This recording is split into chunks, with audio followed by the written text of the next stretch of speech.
Hello, babies. Me and Chongus are going to read you a book today. And have you ever seen this? Chongus. She's an opossum. She's one of North America's only marsupials, and she is a little friend of mine. You want to hang out over here while we read? We're going to read A Log's Life. Running low on fun and exciting books today, but I think A Log's Life is very fun and exciting. And for my afternoon pick-me-up, I went to the Easy Mart and got a carbonated on the hoof Diet Coke from the fountain. And then me and Chongus are going to read you A Log's Life. Alright, I've probably had this book over 20 years and probably read it twice. Ooh, that's a nice picture. Deep in a forest, a great oak tree stands. I'm getting pop-ups. Am I recording? Yeah, I'm recording. Sorry, I didn't want to have to start over. Deep in a forest, a great oak tree stands. That is a very big oak tree. We used to have a great oak tree in Mimzie's backyard, and then a great storm came and blew it on my house. A family of squirrels lives in a hole in its trunk. A porcupine chews on its branches. A colony of carpenter ants nest under the outer bark. This is a busy tree. We have lots of goings-on in this tree. A woodpecker pecks at the rough bark, searching for insects. He spears one, devours it, and hunts for more because he's a glutton. You look at this picture. You look at the picture while I read the story. Wood-boring beetles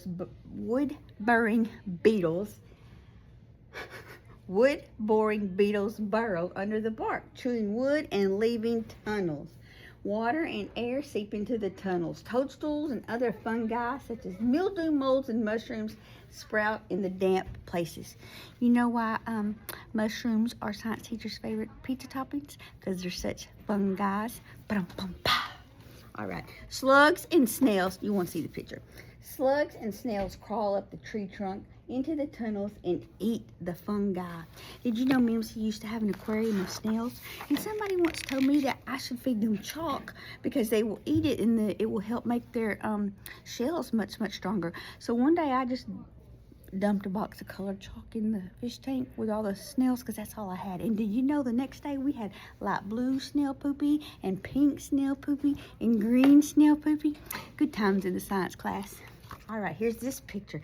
I like this picture. It's like they use real bits of pieces and cut it out and just laid it down. I'm letting you look at it real good. I'm going to let you look at the picture while I read the words. One stormy day, a strong wind whips through the forest. The old oak bends with every gust. Oh, I know how this ends. Rain pelts its branches.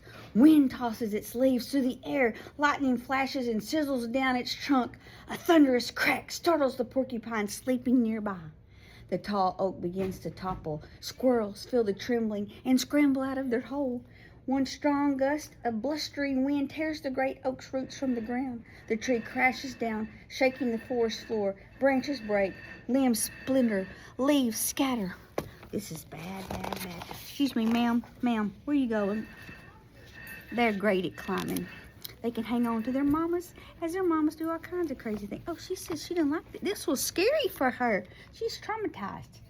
Now, it's a giant log. Look, that's the root ball that came out of the ground. That root ball that came out of the ground in my backyard was so big, I could have gone swimming in it. Yeah, look at the oak tree. It crashed.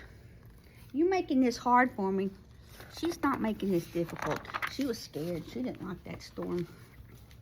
Soon, you got a glare. I'm trying to avoid the glare for you. Soon, the storm stops and the sun comes out. An umbrella of leaves and tangled branches block the sunshine from the forest floor. The porcupine comes out of its den. Squirrels scamper to see the odd hole that was once their home. Yeah, see, there's the squirrel. And there's the porcupines. It's a sad day when their whole home fell down. Oh, look at it. It's got all kinds of bugs and wasps and beetles and spiders and worms all coming out of it. Under the log, ants rush about carrying white bundles of babies. A spider crawls through cracks and crevices searching for a dry spot to place her egg sac. Millipede. I do not love a millipede. Millipedes settle between the log and the wet ground. For now, they are safe from the spiders. Prefaced with the words, for now. Termites soon discover the fallen log and move in. They not only eat the rotting wood, they lay their eggs there too.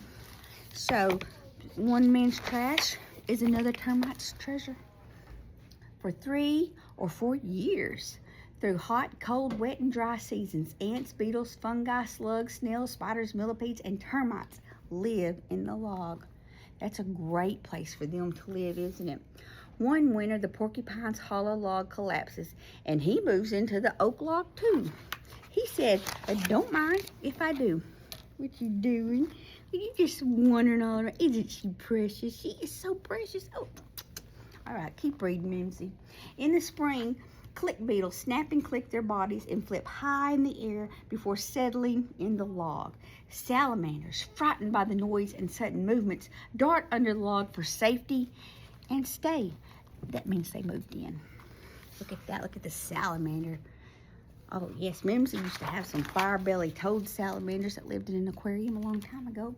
In the summer, pill bugs and slugs crawl inside the cool, moist log to keep from drying out. Pill bugs, we call those roly-polies around here, eat dead leaves. Salamanders eat the pill bugs. Slugs slip out at night and eat almost anything. Chalk, they'll eat chalk. The old log provides both food and shelter for the millipedes. They eat decaying plants and trees, but spiders eat the millipedes. Go spiders. This is a lot going on in a log. Where'd you go? She's behind me in the chair. She's going to get snuggled up. Are you trying to snuggle? Several more years of hot, cold, wet, and dry seasons pass. Time, weather, and the chewing, pecking, boring, and tunneling of many animals and insects make the inside of the log spongy, or we call it pithy sometimes. Or doty. That's Mr. Mimzie says doty a lot. Where you going?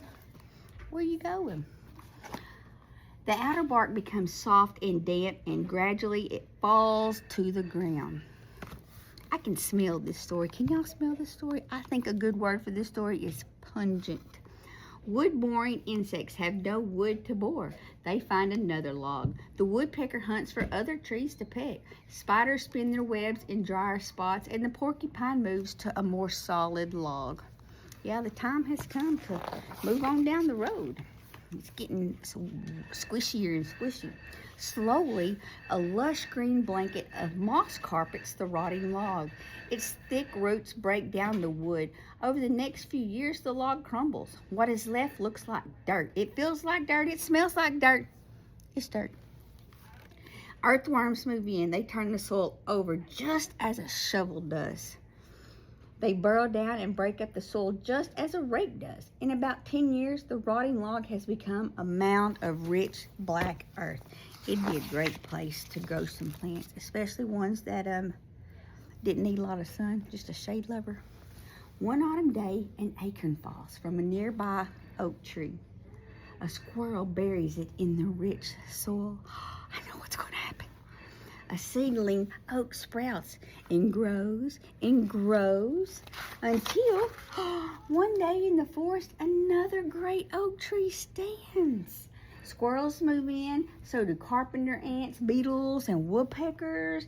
The ants build nests, the beetle burrow, the woodpeckers peck. For years, life goes on in the oak tree. Got to show you all the lovely pictures. This is a neat book. I like how they did the art. Oh, last page. Then one night, get ready, the wind whistles through the trees. Oh, little baby possum, hide. The old oak bends and shakes. It crashes to the forest floor and becomes another giant log. That's a nice story. We liked that story. I liked that story. Might have made her a little bit nervous. She just wants to explore anyway. She's probably trying to get over there and get Mimzie's Diet Coke. Anyway, I just love little baby possums. Are they so cute? But you know what? You know what I'm going to say. I do love baby possums, but not as much as I love you.